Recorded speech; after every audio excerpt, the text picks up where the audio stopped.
Hi, and welcome to the next panel. My name is Balchunas, Senior ETF Analyst with Bloomberg Intelligence, and really excited for this panel with Anna. And first of all, I just want to thank Invesco QQQ and TAG for having me here today. I'm going to set up this session looking at the future. I know you've heard a lot over the past couple days, so I want to really spin it forward. So what we're going to do is we're going to look at the ETF world and find out what's next, both in terms of products, users, and how portfolios may look in the future as well. So Anna, welcome. Thank you, Eric. Thank you so much for having me. And it's great to be here. It's always great to talk about ETFs, but looking at the future is even a more exciting predicament than looking at the past. So thank you. Sure. I mean, my phrase for the ETF world is I call it the Silicon Valley of finance, or at least the investment world. So much innovation happens here, largely because a lot of the money is coming here. So that's going to drive creativity, innovation, and with cost pressures, and there's going to be even more innovation as issuers try to solve problems, lead the investor into some different areas as well. So let's start with future products. I know Invesco does a lot of innovating, a lot of new products. We're going to break this down into a couple sections. So I think let's start with ESG. That's environmental, social, and governance. Everybody has been hearing a lot about it. There's definitely been some flows. I wouldn't say it's totally massive, but it's certainly one of the most growing area in ETFs. I think there's people wondering how to do it. Anna, can you talk about what we might expect on the ESG ETF front? Sure, absolutely, Eric. This is a really good question because ESG is really becoming a significant wave and is driving product development efforts in the ETF ecosystem. As you know, Invesco is a global company, so we have seen different iterations of the ESG story in different regions. And what is happening here is that the US is really catching up to what we have seen in Europe and in Canada. ESG is definitely something that our clients are interested in. I don't know that the interest that we see right now in the US is parallel or equals the interest that we see from other clients elsewhere in the world. And this is mainly driven by regulation. But what I can tell you is that we will keep looking at ESG. We will keep looking at a number of ESG products being rolled out in the ETF industry in the upcoming years. And performance is also going to be something to be monitored and to be looked at, because Invesco is the second largest provider of ESG ETFs. And we are leading the market with thematic products, as you know. And we have had thematic products on our shelf, so to speak, for over 15 years, which is right before people even started talking about ESG investing. Thematic products are easy to understand. But you know, the jury is still out there. Is it performance or is it ESG? Because if you look at the performance of thematic products over the last 3 years, they have had stellar performance. So what is driving the assets? Is it returns or is it value? Value versus values.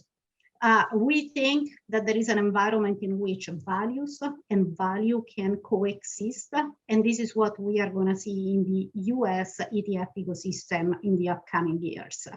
But we have been great supporters of thematic and ESG products historically. We will continue to do so, especially in light of the interest that we are seeing from our clients. Let's talk about smart beta a little bit. So that would be active strategies that are put into an index and you make rules. We actually just wrote a note about the Invesco Dynamic Leisure and Entertainment ETF, which happened to buy AMC stock in March and sell it in June for a nice gain. And I don't think a human manager would have made that trade. I think the rules are helpful. The lack of emotion can be very helpful in smart beta. But where are we going in smart beta? So obviously themes, I think it's obvious. They're going to try to attack and put the ETFs out for every theme they can think of. Now, smart beta, I mean, you've got the factors, you've got the styles. Where else can this go from here? Well, smart beta really gives you access to active management that is prepackaged in a rules-based strategy. I don't know that there is a limit to what the smart beta can do, just like the many things that you can do in active management. What smart beta does is it gives you an element of predictability that you don't have in active management. So it brings you alpha. It brings you alpha wrapped in a rule book, which for many, many years, it was really difficult for people to get their arms around. But it gives you that element of predictability that is really important for investors when they are building their portfolios and trying to achieve their investment goals. So you mentioned PJ. I mean, PJ was like the textbook example of the power of smart beta. Everybody was wondering, why would you ever remove AMC from the portfolio at that particular point in time? But that, you know, it's 100% aligned with how the rules work. So that combination of alpha and predictability is what makes a smart beta so compelling for investors nowadays. So I think that there are many different flavors of smart beta that we haven't seen, and that will continue to drive assets in the ETF industry. And speaking of smart beta, so we went over ESG themes in smart beta, which I would classify all as active. It's just using rules, and it's not traditional stock picking, you know, 90s era style active, which, you know, ruled the 90s.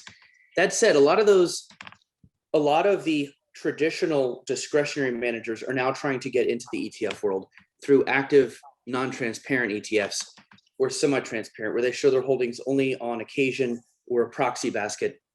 Let's talk about this area.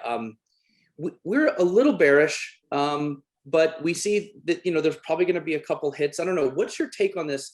As these managers try to come over and, you know, battle the sort of dirt cheap products that investors take to, and also the real high active share products like thematic ETFs? So two things on the top of my head as I hear you articulate that. So first of all, kudos to those managers because they see the future. The future is going to be about the use of technology, is going to be the use of a very effective and efficient wrapper as ETFs to provide content to shareholders. So kudos to those players and kudos to those active managers who really see what the future has in store. The second thing that came to mind is I am bullish. So I hear you when you say you are bearish on that, but I'm going to take the opposite side of the bet. However, and there is a big however, this is going to happen in time. I'm not bullish today. I am bullish for what these strategies are going to deliver in the future. We have really tried to stay away from the active and passive dichotomy at Invesco, because if you start unpacking everything is active. Smart beta is active. Passive investment is active. We never put an index in a fund in a vacuum. There is always a very active and very engaged product development process to vet the index, to vet the strategy, to vet the market, liquidity, everything. Our clients are active. So you will never find a client who says, I am passively compiling my portfolio. Every decision is active. We are an active shop, so we have brought our active IP into the ETF wrapper in different forms. Self-indexing. Our bullet shares family is managed against indices that our affiliated index provider compiles. We have brought active transparent ETFs to market back in 2007. We have brought active non-transparent ETFs to market at the end of last year. So to us, it's really about content. It's not about active versus passive. Active non-transparent to me is the next iteration of the evolution of the ETF market. It's going to be about performance. And with everything that is active, you are not going to see investors fly into those funds without looking at the track record. 1 year, 3 years, 5 years, you have to look at the spreads, you have to look at the liquidity. But eventually, if you have a good manager, if you have good performance in an active fund, if you can do that by avoiding the risks like bad actors and front running, it's tax efficient and trades on an exchange. That's a very compelling product. So that's why I'm very bullish about it. And do you think that right now, a lot of the semi-transparent active ETFs have been on the large cap equity side? Do you think we're going to see some in mid caps, small caps, emerging markets even? So mid cap likely, small cap I don't know. It depends on the liquidity, because the smaller the capitalization of companies that you put in the portfolio, the higher the risk of front running. And this is why people are reluctant to really disclose their secret sauce when it comes to small cap stocks.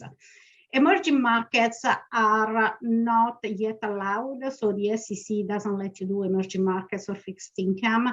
That may be the next evolution of this wrapper.